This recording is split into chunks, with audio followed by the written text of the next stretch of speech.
but the pain was not dramatic. It didn't come in waves that made me scream. It lived in my hip like a stubborn tenant who refused to leave. Some mornings I could walk. Some mornings I couldn't. The surgery wasn't optional. It was the difference between moving forward and shrinking my life into smaller and smaller shapes. I saved for 2 years. Overtime shifts, selling things I liked, skipping things I needed.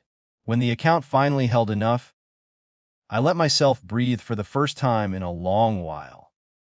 I trusted my brother with the transfer because he offered. He said he'd help me move it to a higher interest account through a friend at his bank. He said it like it was nothing, like family. Then he stopped answering. At first, I told myself he was busy. He always was. Then I checked the app. The number was gone. Not reduced. Gone. I refreshed it like it might come back if I believed hard enough. The withdrawal had his name on it. I sat on the edge of my bed and felt the pain in my hip spread upward, like it was learning new territory. My phone kept lighting up with nothing useful, spam calls, old group chats, reminders for bills I no longer knew how to pay. I called him until my voice sounded wrong to my own ears. His girlfriend's account was gone too. Social media raced like they had planned to become ghosts. That night I lay on the couch because the bed hurt too much to climb into. My daughter made herself cereal for dinner and didn't complain. She sat near me, quiet, like she was afraid to touch the moment. I didn't cry loud. I cried in pieces. My face stayed still, but everything behind it felt loose. She watched me for a long time. Then she said, "Mom, don't cry. We take him down." It wasn't fierce. It was serious. Like she had just decided what came next. I almost told her not to say things like that. But something about hearing resolve in a voice that small changed the air. I realized I had been folding inward, making myself smaller to survive the shock. She was doing the opposite. She was standing up inside herself. I told her, "We don't hurt people." She nodded. I know. "But we don't let them hurt you either." That night, I stopped calling him. The next morning, I started saving everything. Screenshots of the transfer. Messages where he said he'd handle it. Old voice notes where he joked about starting fresh someday.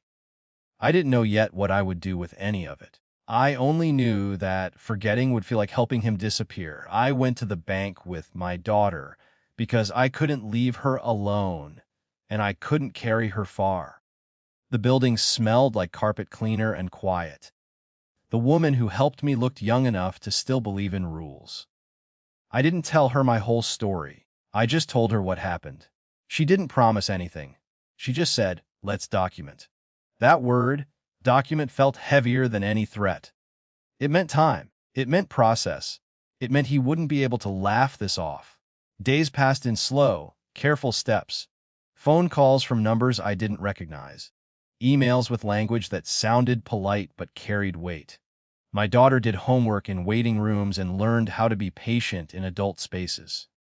Sometimes I felt guilty. He was my brother. We shared a childhood, a mother who had taught us to survive by leaning on each other. There were days I wanted to stop everything and just let the money be the price of keeping peace. But then my hip would lock when I stood up, and my daughter would look at me like she was counting how many times she had seen me wince that day. The bank froze accounts. A report became a case. Silence grew on his side. 2 days later, my phone rang with his name on it. I didn't answer right away. My daughter looked at me like this was a test. Not of anger, of steadiness. When I picked up, he was already yelling. Not my name, not sorry, just panic. Words falling over each other about accounts and cards and someone messing with his life. I let him talk. When he finally stopped, waiting for me to explain how I had ruined him, I said, "You took my surgery money." He said my name like I had betrayed him. I didn't argue. I didn't threaten. I said, "I told the truth." He started crying then, not softly. Loud, messy, scared. He said he didn't think it would go this far. He said he was going to pay it back. He said he needed time. I told him I needed that money to walk. There was nothing else to say. After the call, I felt strange, not proud, not relieved, just clear, like something that had been foggy for a long time had finally chosen a shape. Some of the money came back. Not all. Enough to reschedule surgery, but not enough to forget the cost of delay. The doctor said it would take longer now. I nodded like that was just another appointment detail, but it felt like another quiet theft. My brother stopped calling. I didn't chase him. I didn't curse him either. I let him become a distance. The night before my surgery, my daughter sat on the edge of my bed and held my hand carefully, like it might break. "We did it," she said. I said, "We didn't win. We just didn't disappear." She thought about that. Then she said, "That's better." I went into the hospital with less money, more scars, and a kind of strength I hadn't wanted, but now owned. It wasn't loud, it didn't shine. It just stayed.